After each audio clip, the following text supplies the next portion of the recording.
Austin, how's it going, man? How you doing? Doing all right. And obviously, you guys have been just kind of banged up a little bit the last week or two on the O line. I guess just what Right. is that challenge, for lack of a better word, been just kind of preparing for a season while knowing hmm you're kind of limited. Well, I mean, when you look into it, yeah, it's always it's a little bit of a not really a setback in that case because you have guys out, but really we also what people wouldn't know is that we have those guys that won't be able to go full speed are still out there getting those mental reps, to where they're not losing a step whenever it comes to the game mentally. So I think it's always we've been taking the right precautions with all our injured guys, and then we're also getting a lot of them back. Like the past, like even yesterday, we had I think we almost have everybody back. So really having those guys take all those mental reps, and then they stay in their playbook. It's fall camp. They really didn't have like anything else to do besides take mental reps. So it really didn't hurt us at all. So Hey, Austin, Garland Gill, Fox State, New Orleans. How fired up are you that UCLA game is on the horizon? You pass camp right. now, and you can finally focus on another opponent. How excited is that for you? I mean, it's very. I'm looking forward to it. My first time in California. First time really this being in the plane for this long. So no, I'm extremely excited. I'm extremely excited for the team, for the O line, for offense and defense, for everybody. It's gonna be, and especially the Tiger fans being able to get back to what's behind me, LSU Tiger football. So I'm really excited for it, and I just can't wait. So it's the countdown starting. This one standing out and being kind of its own. What Right. what does kind of how would you I guess we talk about team identities. What is the hmm identity of this lead up to this season? What kind of stands out and makes this one feel different from the rest? Uh, the major thing that you always hear, and then I think it's the most used word of this past team, like going into this season, would be like the overall camaraderie of this team. I don't think really in the past years the team chemistry, like it's always been there. It's always been there like for the years I've been here. But I think this is the most spoken out it has been, to where how like Coach O says, like how united and one team, one heartbeat it is. I think this is like the most like the best example of that. So Yeah, Austin, you mentioned maybe this is the most of the one team, one heartbeat you've seen. I mean, are right. there specific things you're just like, what are you seeing? I guess that makes you feel so good about that. It's very complicated to say, because like Fair. it's kind of like describing how close we are, and like describing like it's just more of you just see everybody like gelling together, like you just feel it in the air, and like that feeling you just can't really describe. It's just like it's crazy. It's really something like I personally like have grown to love more and more, like about this team that we see every day. But the like the camaraderie and stuff is if you're here for just one day, maybe 30 minutes to an hour, you'll be able to just yep, I know what he's talking about.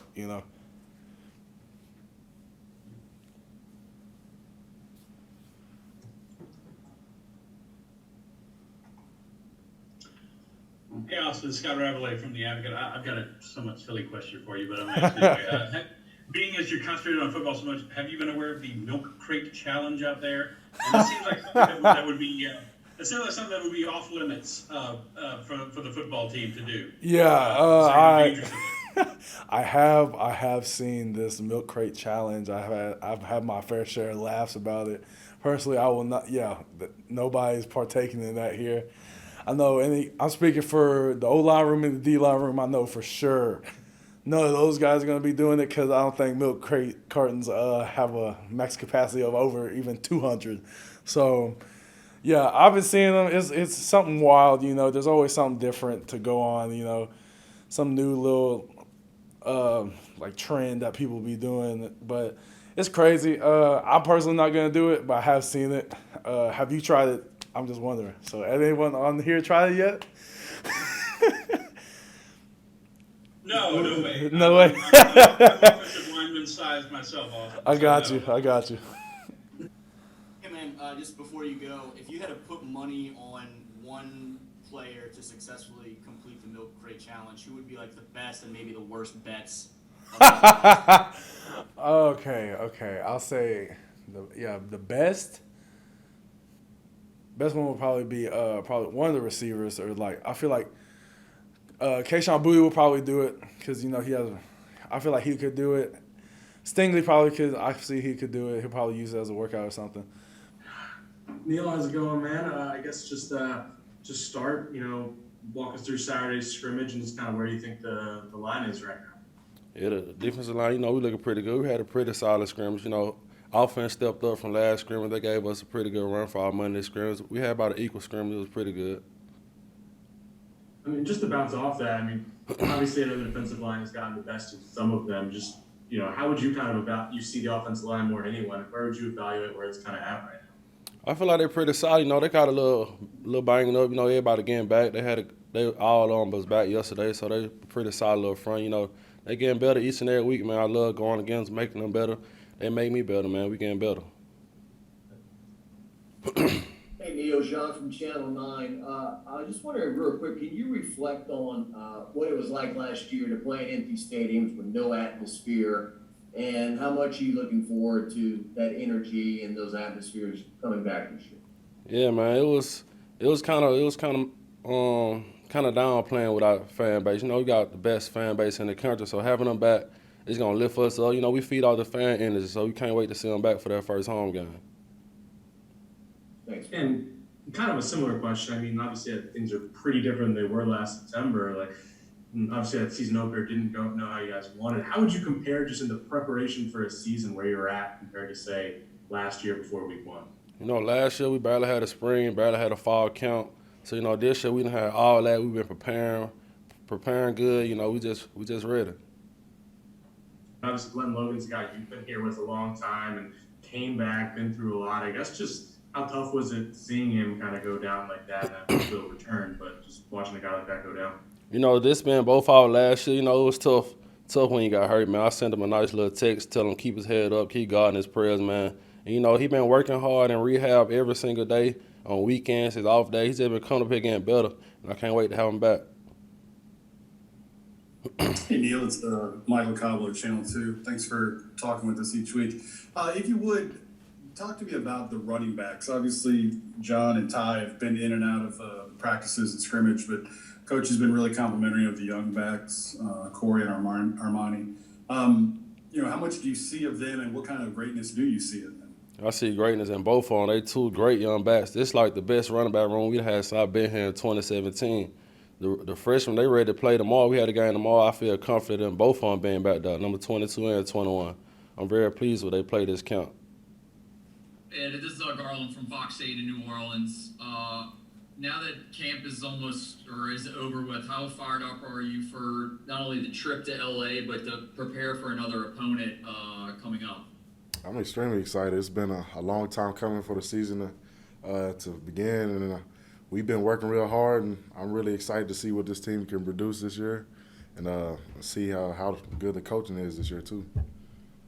Are you excited also just to get those pregame jitters back again? It's been a long time since you can think about a game like there. Are you starting to get a little more nervous excitement that that you're about to hit somebody else in a week or so? I think I'm more kind of nervous, excited that this is my last game as a college student, as a college player at LSU. And so I'm very excited for the season to start, but I'm kind of sad at the same time that it's beginning so early. Hey, Ed, this is Glenn West with LSU Country. Wanted to ask you about the two freshman running backs. It sounds like they've kind of seized control of a lot of these opportunities they get in the last couple weeks. And just what do you like about both Corey and Armani? What have they been showing you guys in practice the last week or so? Both of them are some dominant runners. I tell both of them every day how good they are, and how they show flashes of Clyde and some of our other great running backs that we've had. And I'm just happy for both of them. I hope to see good things out of both of them this season. I hope they stay healthy, and they're gonna be some dominant runners for LSU in the future. And a year ago around this time, you guys were defending champs, and it's a pandemic. Just a lot of stuff going on.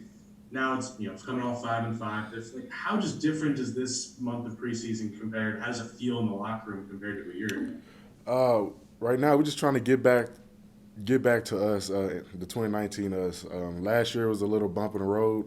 This year is not going to be the same. We realized what we did wrong. We have no leadership last year.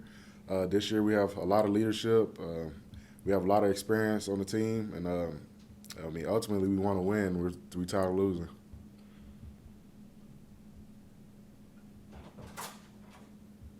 Hey, Jacques from Channel 9 here.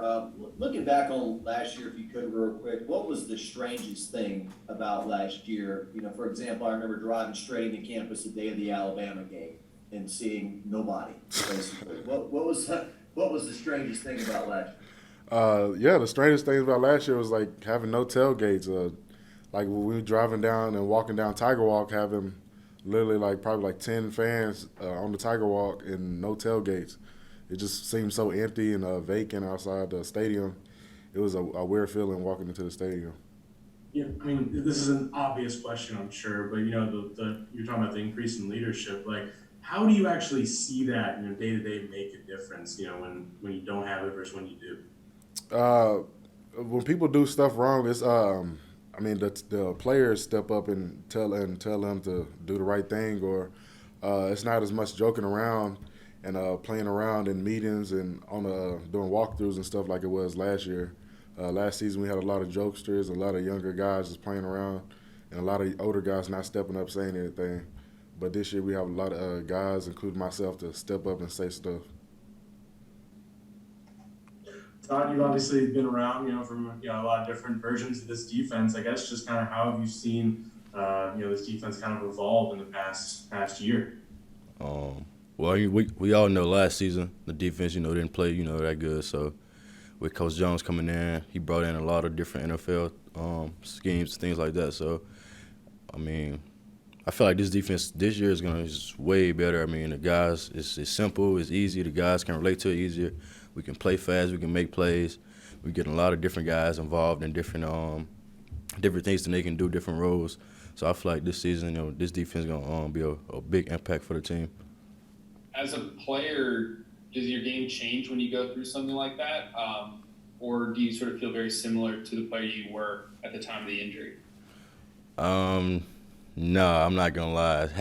Having a knee surgery is different, but I feel like I've worked my way back up to that level I was, but I wouldn't say I'm that same guy before the injury.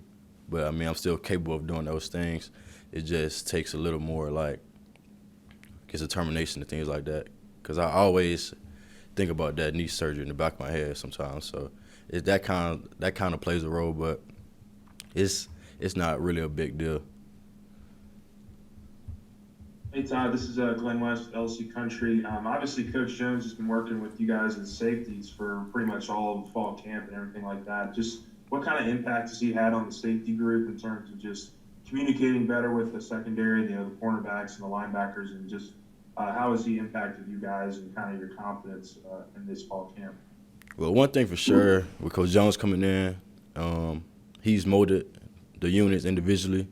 The secondary has come way closer compared to last year. The cornerbacks, the safeties, we meet sometimes to discuss different calls and how we could communicate so we're all on the same page. And just as a whole defensive unit, I feel like we're spending more time together. We're actually getting to know each other better compared to last season. The season, it didn't go in our favor, so a lot of guys had different thoughts and different things that was going on. But this season, I feel like everybody has bought into his plan, and we all see that, this future can bring, a lot of success and joy. So we all just follow Coach Jones, and hopefully, we can end this thing right. Corners and the safeties working together, and how important is that to the success of the defense, and what went wrong in that regard last year? Well, it's the important key for the corners and safeties working together is, we pretty much feed off each other. So the safety usually, communicate with the corner. Then if the corner have a question, he asks the safety, so we all on the same page. And it's just different things if he got a tough matchup, I can say, I got you. I can help you all a little more on this play, this and that. And compared to last season, a lot of guys didn't really communicate as well. So we will all be playing different things or thinking different things about a play. So that was one of the biggest problems last year. But Coach Jones came in and we communicating a lot more. So I feel like that shouldn't be an issue this season. Is it a case of kind of stepping out of your personality? Maybe there's some guys who are just quiet by nature, but when they get on that field, they need to speak up. Yeah, I mean, I feel like that's like a lot of guys, including myself. Like, I'm not like a guy that talk a lot, but when I'm on the field, I know how important communication is. So that's something that's something that I've been working on this off season, especially during fall camp a lot. Just trying to be more vocal, communicating to the linebackers, the cornerbacks, sometimes the D line if I can.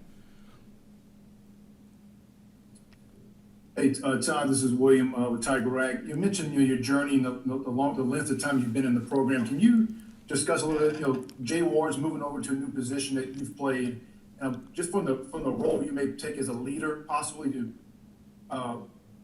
Matthew, Sage, Derek Davis are all playing, they're freshmen. So I just wonder what kind of role, you're the elder statesman back there, so to speak. I mean, the role that I've took on is pretty much just trying to get those guys ready as soon as possible. Like, I was a freshman at the time. I had John Bowder to take me under his wing, teach me the game a little bit. So I'm just trying to do the same to them and make sure them guys be ready to play whenever I leave, and so on and so on. Todd, you said that sometimes that the injury still, or the surgery maybe, is still like kind of in the back of your mind. But like, how did you get to a place where it wasn't so much in the forefront of your mind that you could actually still play? That just came with me just playing in more games, especially like last season. I kind of battled with it a little bit. My confidence started the whole season last year, but towards the end of the season, I kind of just was like, hey, it is what it is. I'm going to have to play with it like this, so hey. And once I started having that mindset about it, I mean, a lot of those negative thoughts went away. I just went out and just played without thinking about it.